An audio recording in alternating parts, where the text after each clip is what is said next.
광복절은 한국이 자력으로 일본을 물리치고 해방된 것이 아니었다고?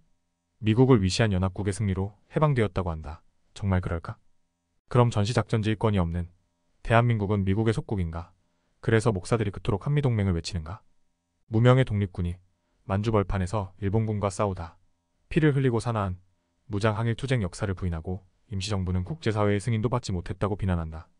워싱턴에서 미주 동포들 해방채권 판매로 파티나 하면서 미국에게 조선 이임통치 청원 주장에 상해 임정으로부터 탄핵당한 이승만의 친미 외교 해방론을 찬양한다. 빈천한 역사 인식과 근대사를 전공하지도 않은 친미 목사들은 조선 청년들에게 대동아 전쟁 참여를 권유한 신사참배 후예일 뿐이다. 국공내전의 승리의 주역으로 오늘날 중화인민공화국을 만든 주역이었지만 남북한 모두에게 버림받은 누구도 기억하지 않는 조선이용대. 출발은 조국 해방과 독립운동이었으나 항일 무장투쟁에서 국공내전으로 다시 한국전쟁으로 바뀌어갔다. 그리고 빨치산이 되어 지리산에서 죽는 조선이용대. 조선의열단 출신 조선이용군 활동은 중국 공산당 정권 수립에 결정적이었다. 그 이유는 당시 만주국은 세계 최대의 근대화된 공업단지로 중국 경제의 태반을 장악하고 있었다. 거기에 조선의용대가 있었다. 이후 조선의용군은 동족상잔의 선제 공격의 주역이었으나 휴전 이후 북한 권력투쟁에서 토사구팽을 당했다. 의열단 탄생, 일제심장에 폭탄을 던지다.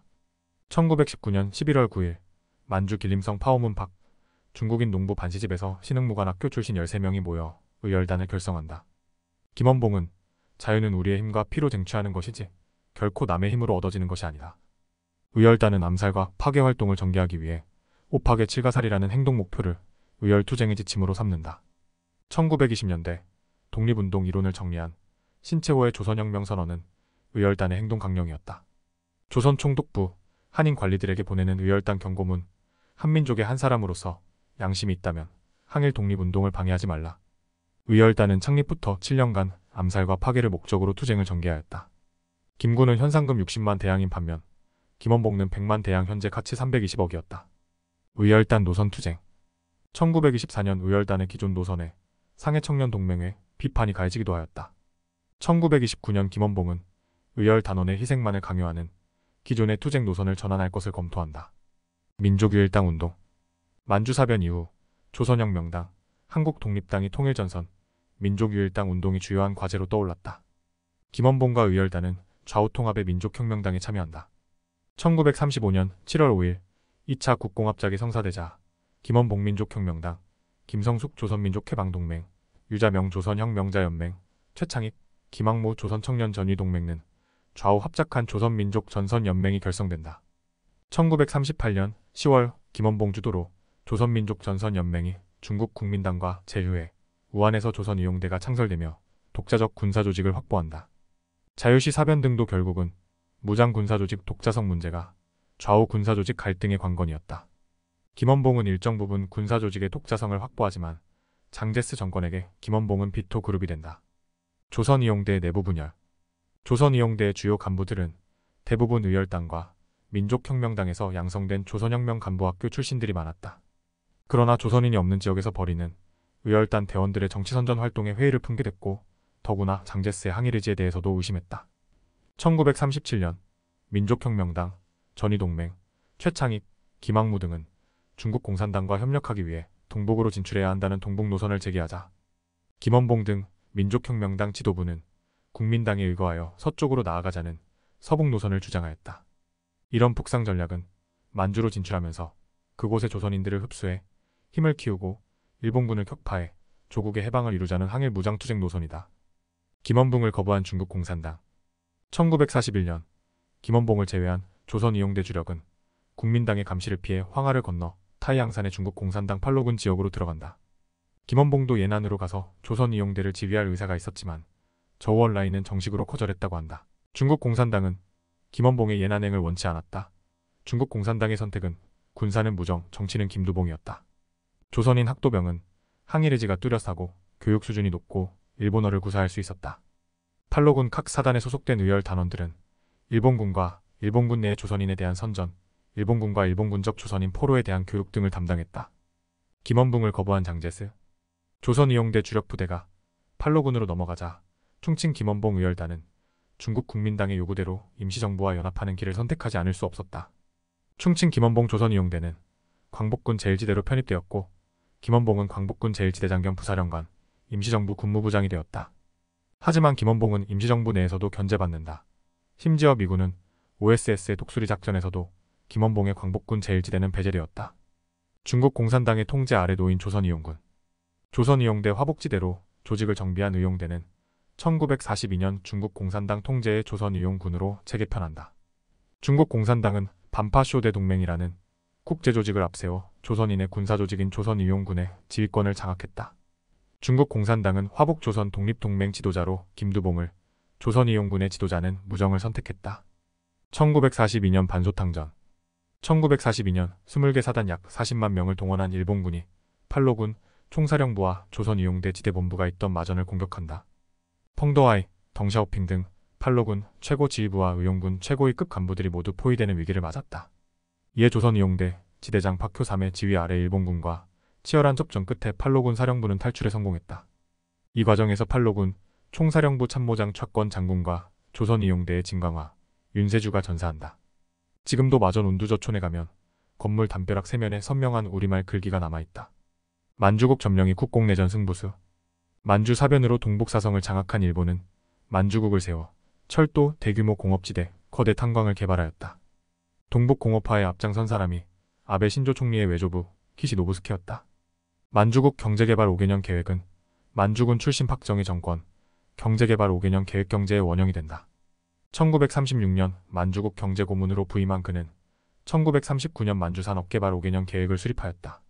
1943년 기준으로 동북 콩 생산량은 중국 전체의 70%, 석탄 생산량은 36%, 철도는 41%, 전력 생산량 61%, 시멘트 71%, 철강 91%, 중공업은 90%를 차지했다. 동북은 그 자체로 자리 명량을 갖춘 중국 최대의 공업지대였다. 만주 점령은 국공내전의 핵심 중 핵심이었다. 의용군 활동. 국공내전 당시 다양한 소수 민족들이 참여하였지만 동북에서 주요 임무를 수행한 것은 조선의용군뿐이었다. 양림 기무는 공산당 대장정에 참여한 홍군 내 장성급 인물로 조선인으로서는 최고위급 인사였다. 무정은 중국 공산당이 대장정에 홍군 포병장교로 참여해 포병연대장을 거쳐 팔로군 포병사령관까지 지냈다. 조선인에게 중국 국적과 토지 소유권을 달라고 당 중앙에 요청한 주덕회, 연변자치주 초대서기장, 인민의 반군 상장대장 조남기 등등. 일제 패망 후 만주로 진공한 조선이용군은 만주 조선인들에게 환영을 받았다. 같은 시기 임시정부의 광복군을 확군하려다가 실패한다. 당시 동북지역 민심은 공산주의에 대한 이해도 없을 뿐더러 중국 공산당에게 호의적이지 않았다. 장제스 정권이 중앙정부라고 여겼고 내전에서도 장제스가 이길이라고 여겼기 때문이다. 만주 조선족 220만 명의 중국 공산당에 대한 적극 호응은 기존 판세를 뒤집는 결정적 단서였다. 주덕회는 항일전쟁과 공산혁명 승리에는 조선인의 피해 대가가 크다며 연변자치주 설립 주장한다. 만주 소련군 진주와 미국 외교실책. 얄타 회담에서 루즈벨트는 스탈린에게 대일 참전을 종용하면서 그 대가로 만주의 점령을 용인하였다.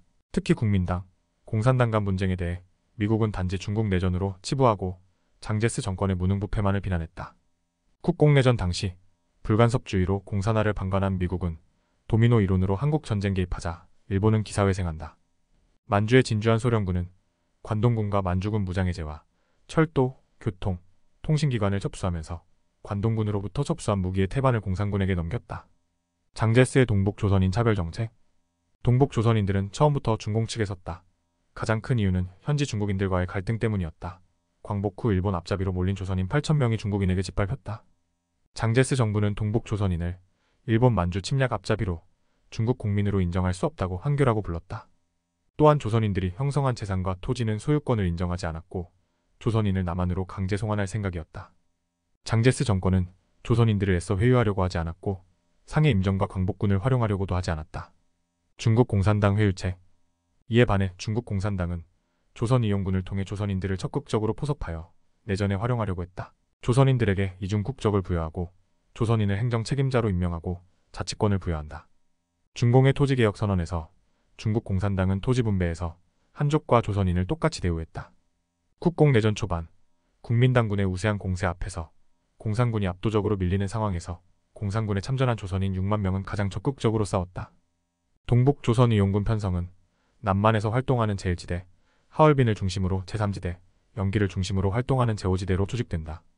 1946년 2월 공산군 점령지 통하에서 일본군 패잔병들이 반란을 일으키자 이용광이 지휘하는 조선이용군 제1지대에 의해 진압한다. 조선이용군은 왜 중국 국공내전에 참전하였나? 1940년 예난 중국 비밀정보기관 수장 강성은 마오쩌둥의 정풍운동을 주도하며 동시에 조선이용군 사상개조 작업도 진행한다.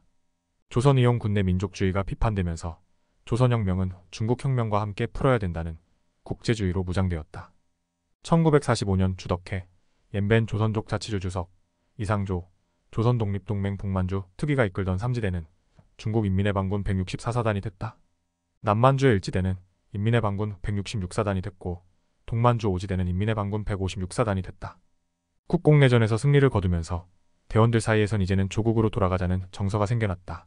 한국전쟁 이전 조선이용군 보병 10개 연대가 입북한다. 그들은 왜 한국전쟁에 참전하였나? 해방 직후 이미 북한은 소련파 김일성이 장악한 상태라 개인자격 귀국만 허용된다. 1949년 10월 10일 중화인민공화국이 선포되었다. 국공내전에 참가했던 조선인 부대들은 생생한 성공체험을 했다. 성공체험으로 인해 혁명은 전쟁이고 전쟁은 혁명의 지름길이고 내전에서 이기면 그것이 혁명의 성공이라는 것. 1949년부터 국토안정이란 구호 아래 만주 조선인 부대의 귀국은 곧 해방전쟁의 시작이었다. 조선이용군들은 국공내전에 참가하면서 혁혁한 전공을 세웠고 인민해방과 조국 통일을 위해 한국전쟁에 나선다. 조선이용군 출신 인민군 5사단장 방호상과 만주군 출신 한국군 1사단장 백선엽간 서울탈환 전투는 한국전쟁의 비극이다. 이들이 지닌 조국 완정사상은 결국 한국전쟁에서 빨치산 전사로 조국 무력통일로 발현된다. 연안자치주 일송정은 만주군을 찬양하는 친일파 가곡이다. 친일파들은 만주국 일본 밀정으로 독립군을 감시하였다. 1952년 9월 3일 옌벤 조선민족자치구 설립되면서 조선인들은 중국 국적을 취득한다. 이후 조선족은 대약진 운동과 문화대혁명, 각종 정치투쟁을 통해 중국인으로 동화된다. 오늘날 우리 사회에서 조선족은 동포가 아닌 한낱 이방인으로 취급당한다. 조선이용군은 남에서는 사회주의 세력, 북에서는 김일성 정적 연안파라는 이유로 남북 모두 토사구팽당한다.